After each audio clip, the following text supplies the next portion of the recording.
Hey everybody, it's Alicia here with Featherweight 38. I am totally momming it today. My hair is not wanting to stay straight at all in its clip, so I am a hot mess today. But that is okay because we are not here to talk about Alicia's hair. We're here to talk about a wonderful attachment for Attachment Wednesday. And today we're going to be talking about the foot hemmer.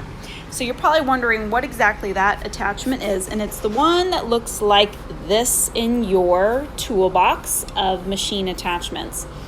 So this little guy produces this beautiful little hem here that I have done on some scrap material, and it's actually a lot of fun to use. Now, I do know that the stitch here is a little bit on the smaller side, and I think that's because my kiddos came up here and accidentally bumped my machine.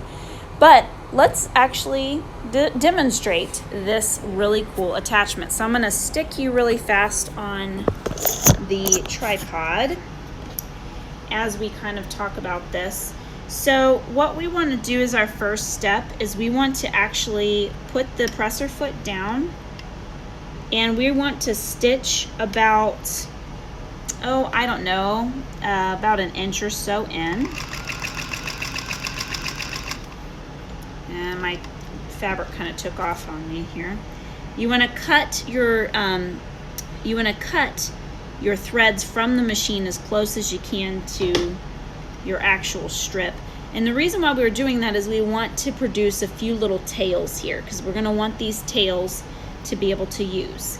So now we're going to use those tails, and we're actually going to curl the fabric up around this center coil. I'm going to show you what I'm talking about here.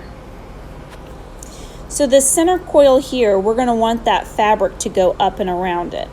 And what I've also found is that this indentation right here, if we can keep this raw edge portion of the fabric to wrap around and just slightly touch that indentation, then it will produce a beautiful, beautiful hem stitch. If the fabric falls away from the coil, it's going to end up missing the stitch, and unfortunately you're going to end up with something that looks like this. So let me turn this around here and stitch a few stitches in, and then I'll hold it in the front and one-handed for you.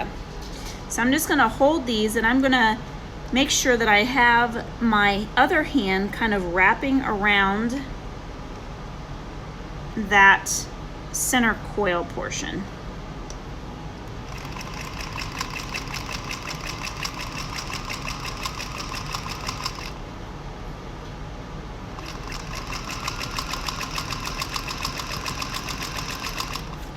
So now that we've got it going, a few stitches here, you can see that it's producing a nice, beautiful hem stitch.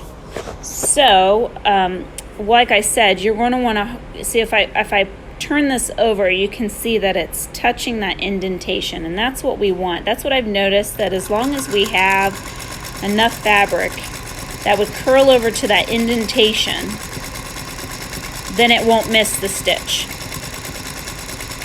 You don't want to get too much in there, because if you get too much in there, it'll jam up.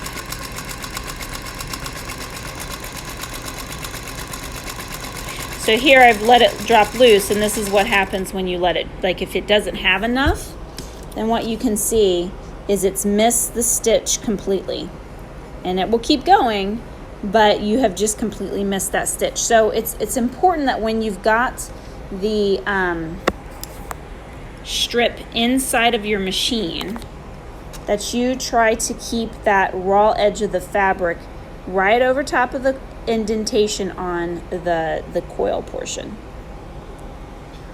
So that is the foot hemmer, and hopefully you guys enjoyed that and found that somewhat helpful.